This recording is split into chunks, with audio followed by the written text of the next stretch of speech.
We all say we get it. Time is everything. We nod. We agree. We even post quotes about how precious it is.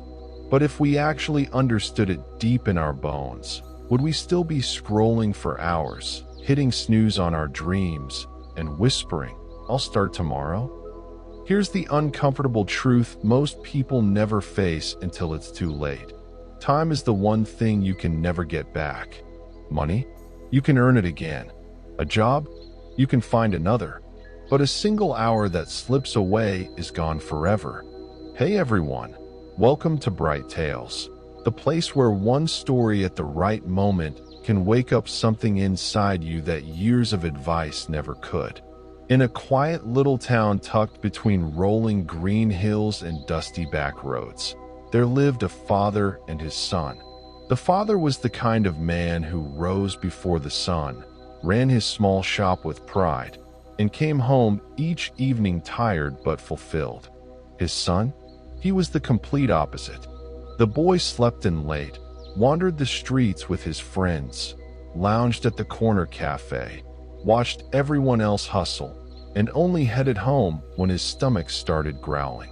He'd always shrug and say the same thing: "There's still plenty of time," as if life had promised to wait around forever. At first, the father tried gentle advice, then stronger warnings. Eventually, he just went quiet. He'd learned what a lot of parents learn the hard way. Lectures go in one ear, but real wisdom only lands when the heart is finally ready to listen. Weeks turned into months. The father watched his son let one golden morning after another disappear. It didn't worry him that the boy might stay poor. What kept him up at night was knowing his son didn't understand the value of what he was throwing away. One quiet evening, with the sun dipping low and painting the walls in warm gold, the father walked over to an old wooden cabinet in the corner. He reached inside, pulled out an old watch wrapped in a soft cloth, and held it like it was something sacred. The watch was old, but the hands still ticked steady and true. The next morning, he called his son over. The boy shuffled in, rubbing sleep from his eyes. The father placed the watch in his palm and said, "Take this to the market. Show it to as many people as you can and ask what price they'd pay for it. Listen carefully, then come back and tell me."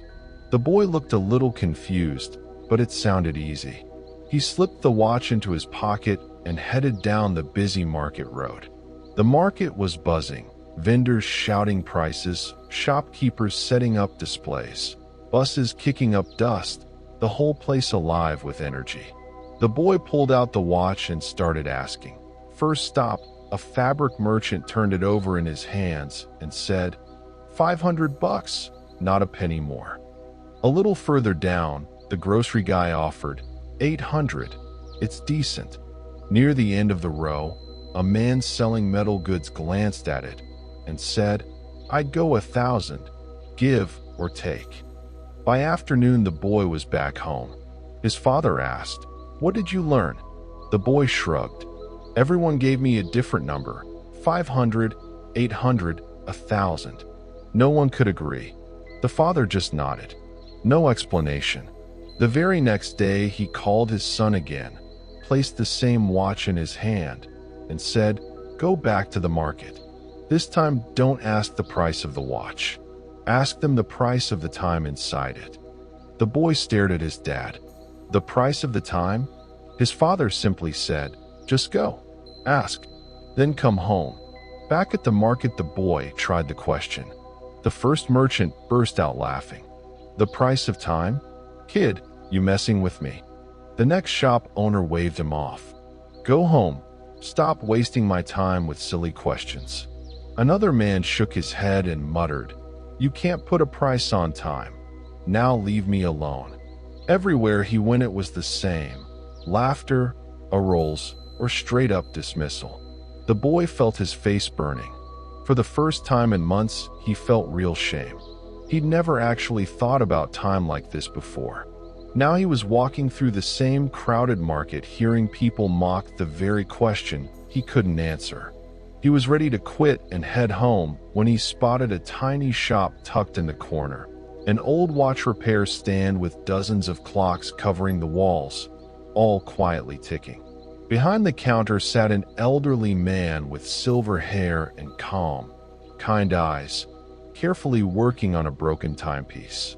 The boy stepped inside and asked one last time, "Sir, what's the price of the time inside this watch?"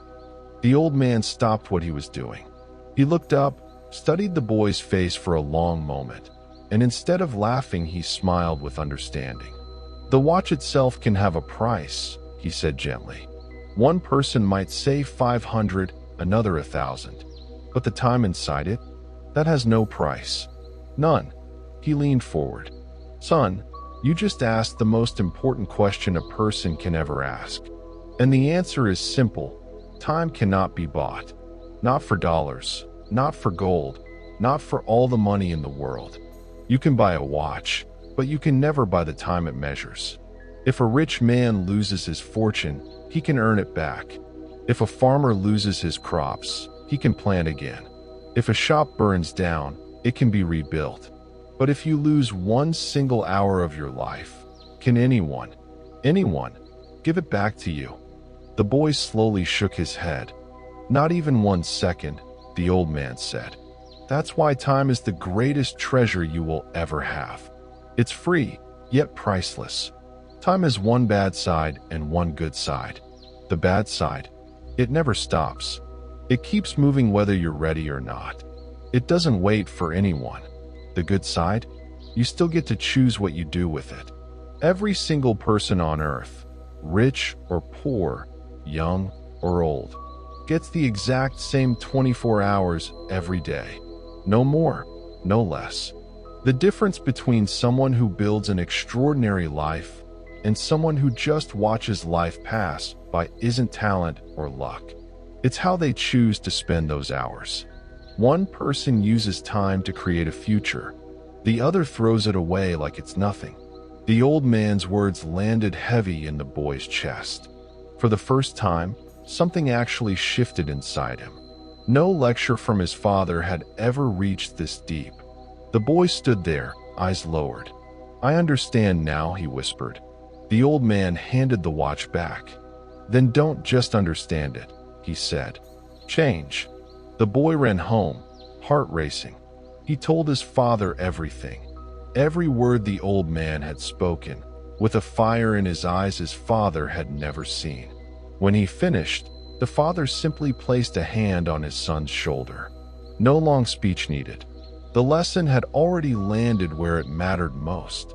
From that day forward, everything changed. The boy started waking up earlier. He helped around the house. He learned to work with focus and care.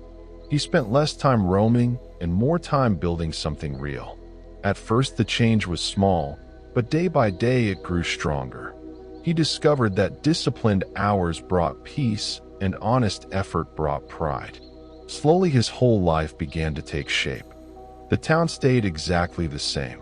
The same narrow lanes, the same noisy market, the same clocks ticking at the same speed. But inside the boy, something had changed forever. He had learned that life doesn't become meaningful by accident. It becomes meaningful when we finally start respecting the hours we're given. Most of us are still living exactly like that boy once did. We keep saying, "I'll start tomorrow," "I'm still young," or "there's plenty of time." But those little delays quietly become habits, and those habits quietly build a life that feels empty. The danger is you don't see it happening right away. Lost time doesn't scream. It just quietly disappears. This story carries a truth we all know but rarely live by. We all get the same 24 hours. No one gets more. No one gets less. Yet some people build extraordinary lives, while others look back wondering where the years went. The difference was never about having more time. It was always about respecting the time we already have. So take a second right now and look at your own life.